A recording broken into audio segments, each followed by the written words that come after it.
স্বস্তি ফিরিয়ে দে মা ছোট্টবেলা স্বপ্ন। মার্কিন যুক্তরাষ্ট্রের 1960-এর দশকে সিসকেসোর নাম হচ্ছে মিরান্ডা, অ্যারিজোনা রাজ্যে। এই মিরান্ডা একটা ধর্ষণ মামলার আসামি ছিল এবং তাকে জিজ্ঞাসাবাদ করে সে স্বীকার করছে। স্বীকারোক্তির মাধ্যমে তার ভিত্তিতে তার সাজা হয়েছে।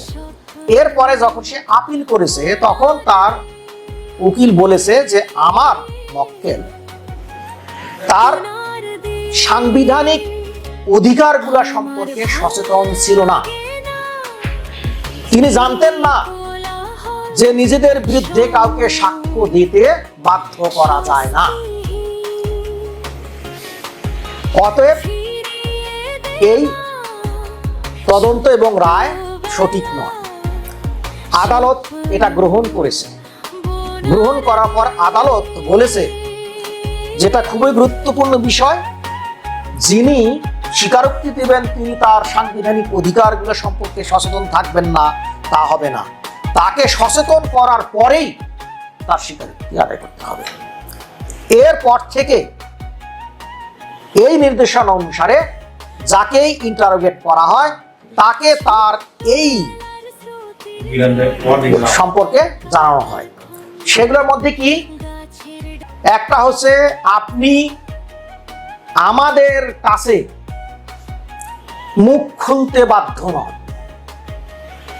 সহযোগিতা করতে বাধ্য নন। আমি আপনাদেরকে জিজ্ঞাসাবাদ করতেছি, আপনি আমার কথার উত্তর দিতেও পারেন নাও দিতে পারেন, এটা আপনার সাংবিধানিক অধিকার। এই তো আরেকটা অধিকার আপনার আছে, আপনি যদি মনে করেন একজন আইনজীবীর সহায়তা নেবেন আপনি তাও নিতে পারেন। আইনজীবীর উপস্থিতিতে আমরা আপনাকে জিজ্ঞাসাবাদ করব। আর আপনার যদি আইনজীবী ক্রয় করার ভাড়া করার যদি আপনার সঙ্গতি না থাকে তাহলে সরকার কিন্তু আপনাকে একজন সরবরাহ করবে। তো আপনি কি এখন আমাদের সাথে কথা বলতে রাজি আছেন? যদি রাজি থাকেন তাহলে এই সম্মতি পত্রে আপনি একটু সই করুন। তাহলে কি হয় ঘটনা? বাংলাদেশে ম্যাজিস্ট্রেটরা একজন সন্দিগ্ধকে সিআরপিসির 164 ধারায় জবানবন্দি লিপিবদ্ধ করার পূর্বে যে ওয়ার্নিংটা দেয় সেই ওয়ার্নিং যুক্তরাষ্ট্রের পুলিশ নিজেই আসামি দেয়। তাহলে এখন আপনি কি বলবেন? ওই দেশের পুলিশিং কঠিন, বেশি কঠিন না বাংলাদেশের পুলিশিং বেশি কঠিন? আপনার তদন্ত বেশি কঠিন না তার তদন্ত বেশি কঠিন? আমরা তো বলেই খালাস যে আমাদের এখানে তদন্ত স্বীকারোক্তি দিলে সেটা গ্রহণযোগ্য হয় না, ম্যাজিস্ট্রেটের কাছে গিয়ে দিতে হয়। হ্যাঁ, এই সমস্ত কি বিদেশে তো পুলিশের কাছে দেওয়া সাক্ষ্য গ্রহণযোগ্য, কিন্তু বিদেশে পুলিশের কাছে দেওয়া সাক্ষাৎকার বা আপনার জবানবন্দি কোন কোন শর্তে কার্যকর সেটা আপনাকে দেখতে হবে।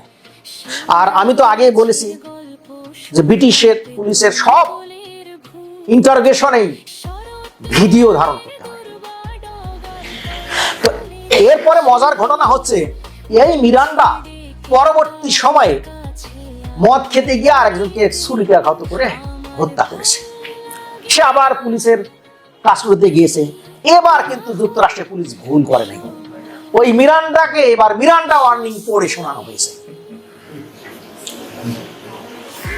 ইন্টারেস্টিং ঘটনা না? তো এই জন্যে আমরা যাই করি না কেন, ম্যাজিস্ট্রেট গিয়ে যা বলবে এটা তার সাংবিধানিক অধিকার এবং সেটা বলে। যুক্তরাষ্ট্রে এই ওয়ার্নিং মিরান্ডা ওয়ার্নিং পুলিশ যুক্তরাষ্ট্রের পুলিশ আসামিকে এই মিরান্ডা ওয়ার্নিং দেওয়ার পরেও খুবই কম সংখ্যক আসামি বলে যে আমি কথা বলবো না। খুব কম সংখ্যক আসামি বলে যে আমার একজন আইনজীবী লাগবে। প্রায় সবাই সাথে সাথে সিগনেচার করে দেয়, পুলিশকে সহযোগিতা করে। তবে এটা ভাববার কোনো কারণ নাই যে ম্যাজিস্ট্রেট যেভাবে পুঙ্খানুপুঙ্খানু রূপে বুঝিয়ে দেয় তা কিন্তু নয়। ওই পুলিশও ওখানকার এমন ভাবে ওটা উপস্থাপন করে যাতে করে ওরা বলে যে সই দিয়া বরং তার জিজ্ঞাসাবাদের কিছু কথা বলে হয় আমি বাড়িতে যেতে পারবো অথবা আমার একটা কিছু হবে।